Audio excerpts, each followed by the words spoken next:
Welcome.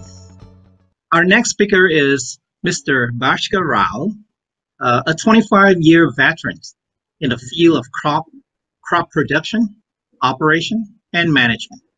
Now he's going to speak to us about feeding the world. That's a big task. I mean, that I already feel the weight on my shoulder. So anyway, please welcome Mr. Bhaskar Rao. Let's all give him some emoticon applause. Over to you, Mr. Rao. Thank you so much, Mr. Lawrence, for the introduction. My name is Bhaskar, as he has already mentioned, Bhaskar Rao from VeggiTech. I represent a company called VeggiTech in the UAE. We are basically into agrotech farming. We do lots of indoor-vertical farms, controlled environment agriculture farms, and then we also are into organic farming here in the UAE and in most of the countries around the world. We are in 7 countries as of now. The topic I chose today is the hydroponic technology, basically into hydroponics only. Would be using this technology to feed the world. So let us see how we go about feeding the world with this technology of ours. At least it will be a good start as of now. So I'll be sharing my screen. Yeah, there you go.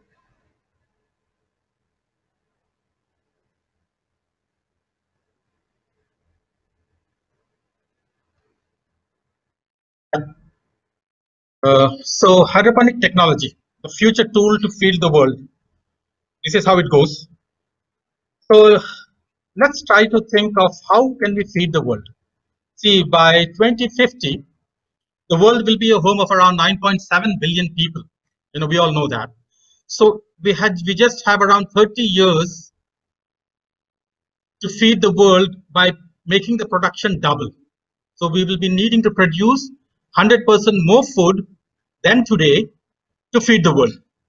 So you have got a small picture on the side which indicates the grains and the foods and the biofuels. So I'm sticking only to hydroponics. So let's go to the next slide and let's understand exactly how do you address the world hunger and how do we double up this global food production. Is it by farming more land?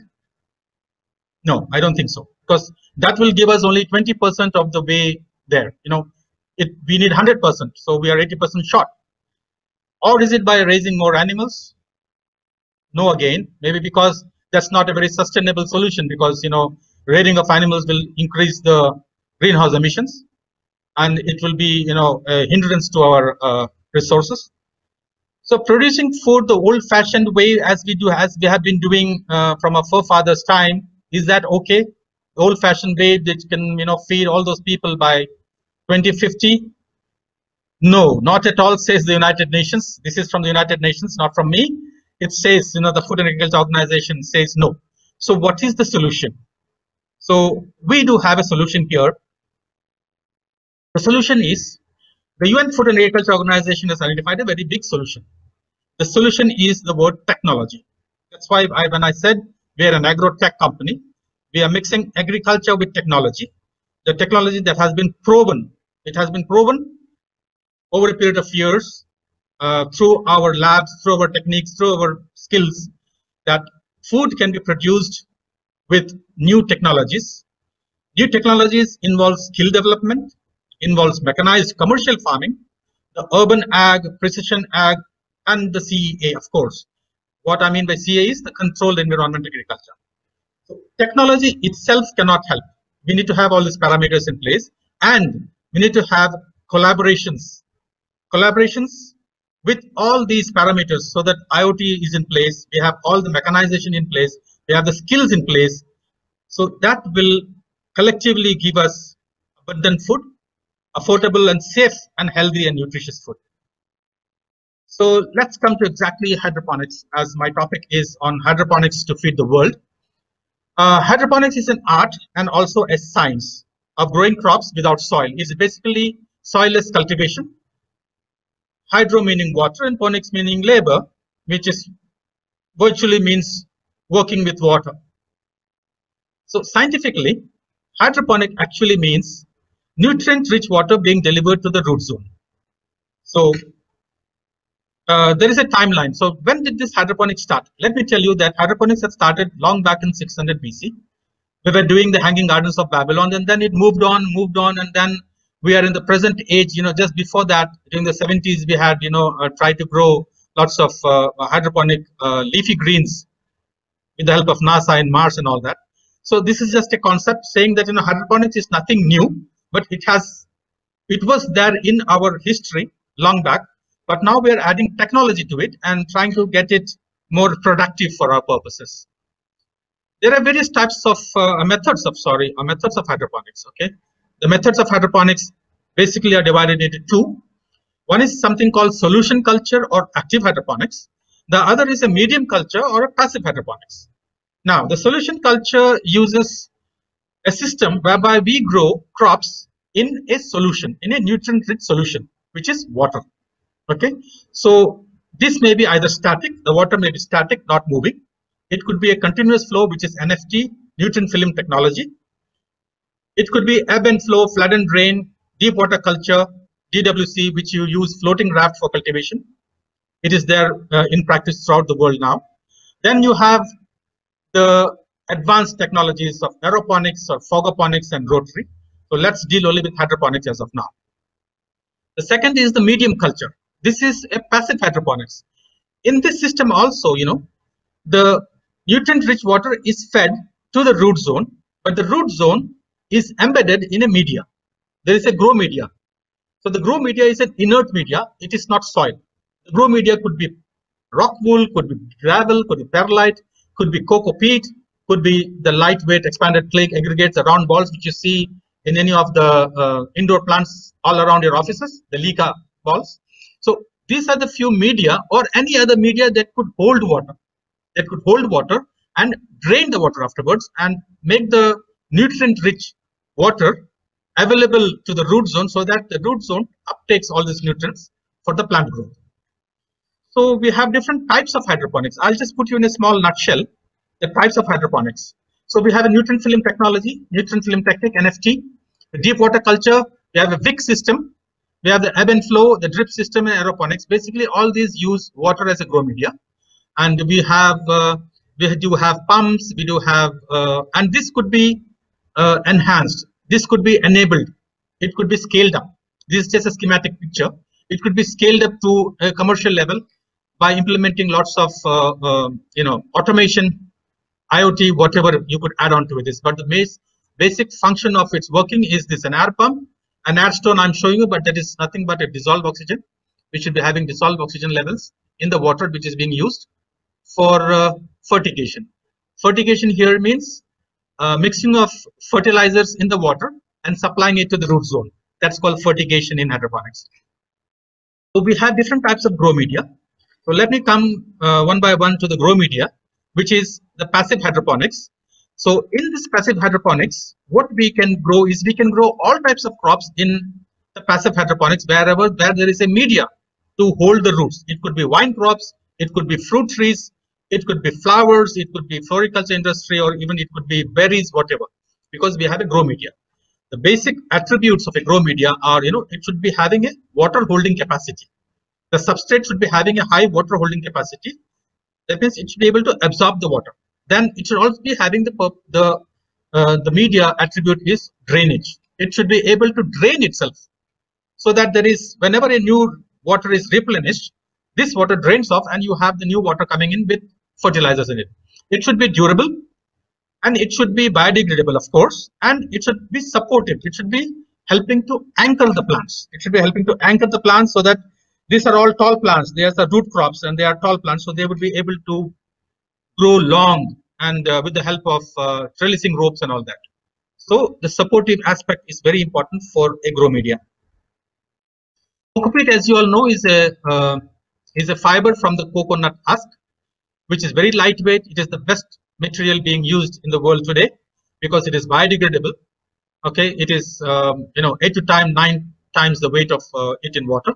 It holds a lot of air. We should also consider the air and water ratio. The air and water ratio plays a very important role in having porosity so that the roots have a lot of oxygen inside the media. It is completely eco-friendly.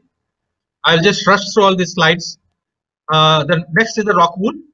Rock wool is from melting ballastic rock and spinning this into a molten lava, which forms.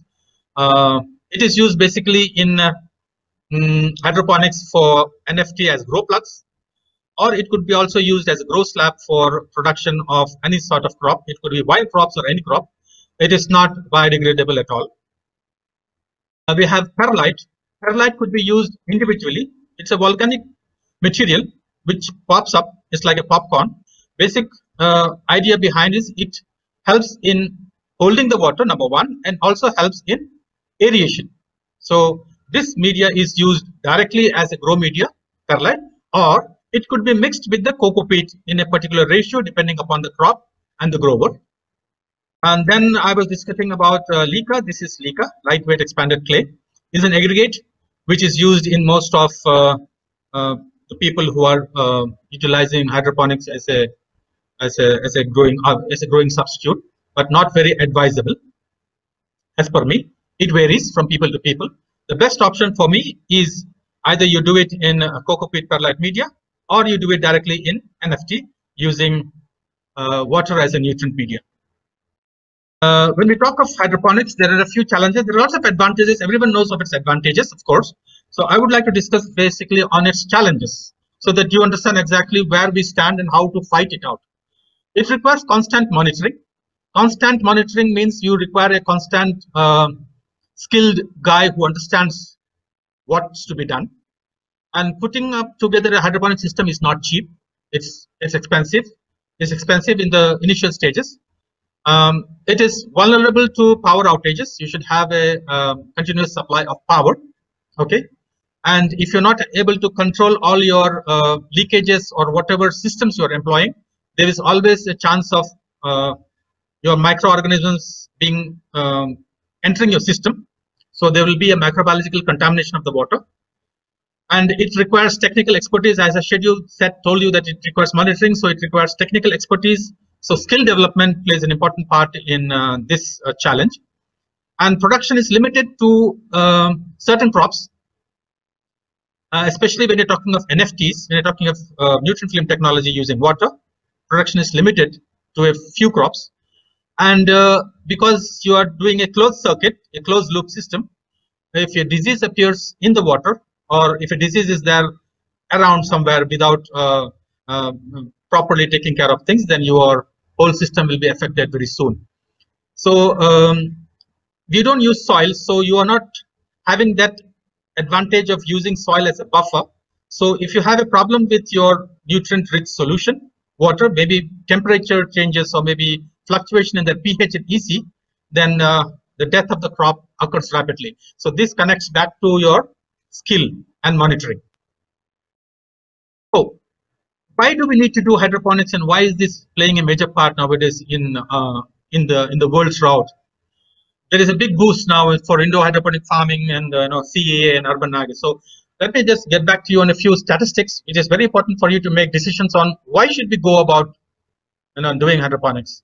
Now, the global hydroponic market is expected to grow from 2 to 6.45 million, 226.15 US to 724. That is, maybe 18%. 18% CAGR per annum growth rate is 18%. So just imagine the growth. So that's over the world over. And when you're talking of the world over, the average comes out. This is region wise, it's different. It comes to below that, 16 to 17. I have tabulated that. The smart greenhouse market. When I talk of smart greenhouse, I talk of IoT-enabled greenhouses. You can see in the picture beside. So such greenhouses, the market is projected to 1.4 billion by 2020. We are in 2020 already. So 1.4 billion market is there already. So by the next 5 years, it will be nearly double, 2.1. So we can just look at the impact of hydroponics. And coming back to India, with specific consideration of India, currently, India is importing around 85% of all its exotic vegetables. And this market is expected to grow at a rate of 15 to 20% per year. The exotic vegetable market I'm talking of. Okay. And the Indian hydroponics market is growing at a rate of, annual growth rate of 13.53%. for the next 5 years, 5 to 6 years of projected forecasting. Let me talk about the Asia Pacific hydroponic market. It is estimated at 63 millions in 2018, and by the next 2 years, it will be 135 million USD.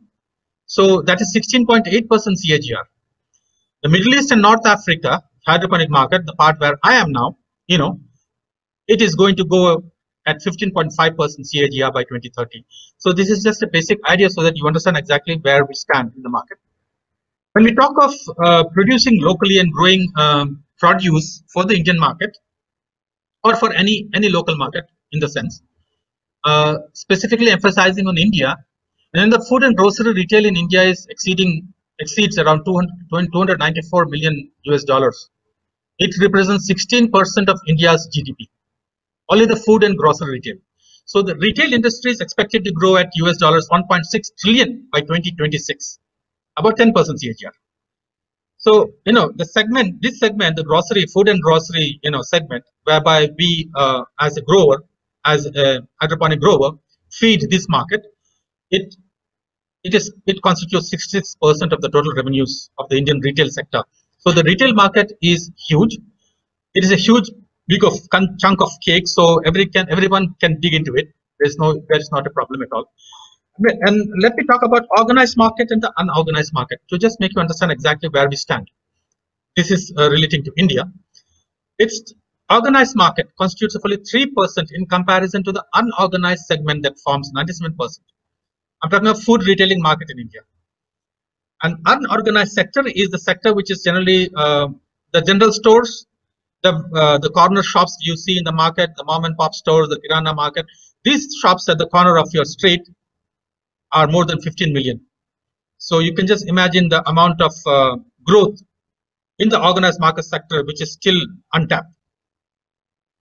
So the global organized food and grocery retail market, that was India. This is for the global. This chart will show you the global food grocery retail market. It is growing at the rate of 5%, not very high, but the figures are 17.3 trillion, which is a strong indicator of its growth potential in the years to come. So the organized sector includes gourmet stores, department stores, discount stores, supermarkets, hypermarkets, e-tailers as of now, and cash and carry formats. So two most significant trends emerging rapidly are, because of the expansion of imported food categories, the incremental popularity of gourmet food, high-end markets. So these contribute to such markets. So this segment basically it offers high margin to retail for high-end products. When you're putting in big money to produce hydroponic products, you need to cater to premium customers and high-end segment. That was my idea. So urban ag, we have too many participants in this industry as of now. Let me tell you very frankly that there is not much knowledge. There is not much understanding of the subject. It is still in the nascent stage. So you should be having to develop your crop production knowledge and expertise in this field to start up any sort of systems. It should be, it could be hydroponics, it could be rooftops, it could be warehouses, it could be in your cities, controlled ag, whatever. Okay. This challenge needs skill development. So it's a huge challenge for the Indian market to develop their skills. Statistics shows 41% of India's population is below the age of 20. So we have 365 million young guys there who could help us grow, who could help us understand exactly how to feed ourselves in the next few years. So the road ahead is the adoption of food safety. I'm not talking of just producing food, but safe food, nutritious food with quality consciousness so that we adapt it to the international standards of good hygiene practices. And that will be enabling us to adhere to a stringent quality, hygiene norms, thereby protect consumer health, prepare the industry to face the global competition, enhance product acceptance, and thus these food safety and quality parameters could be easily implemented by using hydroponic cultivation, because these all factors are controlled manually, controlled physically by the expert on the field who is growing it. So sorry to interrupt, but we're running out of time. Yeah. So in fact, there are a lot of questions that I see